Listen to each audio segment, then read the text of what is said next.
মানে ও লিখতে গিয়ে কলম ভেঙে ফেলতো।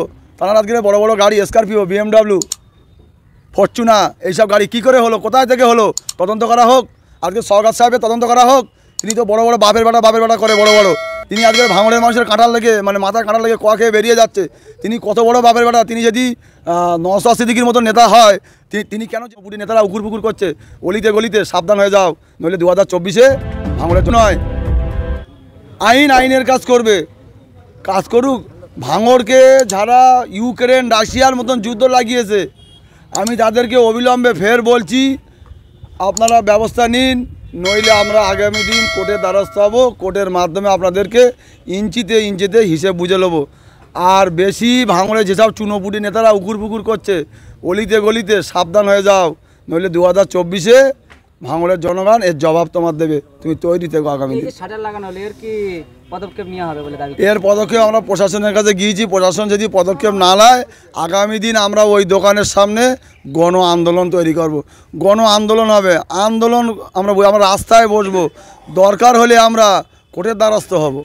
সহ মানুষের এখনো ঘর বাড়ি নেই, কেউ প্লাস্টিকের তেরপল নিয়ে তাদের বাস করতে হয়। এই বর্ষাকালে কিছুদিন ধরতে গেলে জল বৃষ্টি হচ্ছিল, তারা রাত কাটিয়েছে একেবারে পানির রাতে। কি বলবেন? আর এই যে শাসক দলের নেতাদেরকে যে ছাদ দেওয়া বাড়ি বা শাটার লাগানো দোকান রোডের উপর, ভাই শাসক দল তো সব একের বার গুন্ডামি মস্তানি করে যাচ্ছে।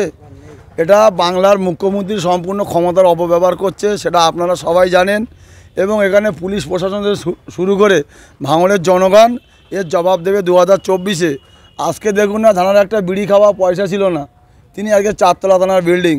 আজকে যিনি মানে ও লিখতে গিয়ে কলম ভেঙে ফেলতো, তারা আজকে বড় বড় গাড়ি স্করপিও, BMW, ফরচুনার এইসব গাড়ি কী করে হলো, কোথায় থেকে হলো, তদন্ত করা হোক। আজকে সরকার সাহেবের তদন্ত করা হোক। তিনি তো বড় বড় বাপের বেটা করে বড় বড়। তিনি আজকে ভাঙড়ের মানুষের কাঁটাল লেগে মানে মাথায় কাঁটাল লেগে কোয়া খেয়ে বেরিয়ে যাচ্ছে। তিনি কত বড় বাপের বেটা। তিনি যদি নওশাদ সিদ্দিকীর মতো নেতা হয়, তিনি কেন জেট ক্যাটাগরি নিচ্ছে? তারা নীতি আদর্শ দিয়ে মানুষকে গড়ে তুলুক। আসো, খেলা হোক মাঠে। তুমি বল খেলতে পারবে, এসে ঝাপাং করে পায়ে লাথি মারবে, এ কী ধরনের খেলা? তুমি একটা দল করো, আমি একটা দল করি, খেলা হোক মাঠে। শওকত মোল্লা ভাঙড়ে কোনো বাজারে, সেই বাজারেই যেই বাজারে দাঁড়িয়ে বলেছিল যে তৃণমূলের যদি কোনো নেতা দুর্নীতি করে তাকে দল থেকে বহিষ্কার করা হবে, সেই দলের তারাই কিন্তু সেই ময়দানেই তার পাশের প্রতি একটা দোকান, সেই দোকানে দেখছি ছাদ ঢালাই দিচ্ছে বা শাটার লাগানো হয়েছে, নতুন শাটার। কি বলবেন? দেখো ভাই, শওকত তো বড় চোর, ও তো বড় চোর, এত চুনোপুটি। তা সে চোরের কাছে চোরের বিচার দিলে কী হবে? ও শওকত বাবু বলছে মাঠ থেকে কপি আলি উঠে গেলি, বলে কপি ওর। তা ও তো বড় চোর।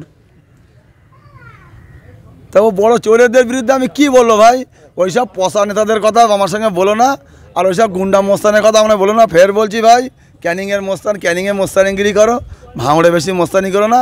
আগামী দিন ভাঙড়ের মানুষ এর জবাব তোমার দেবে। গণতন্ত্র প্রক্রিয়ায় তুমি তৈরি থেকো।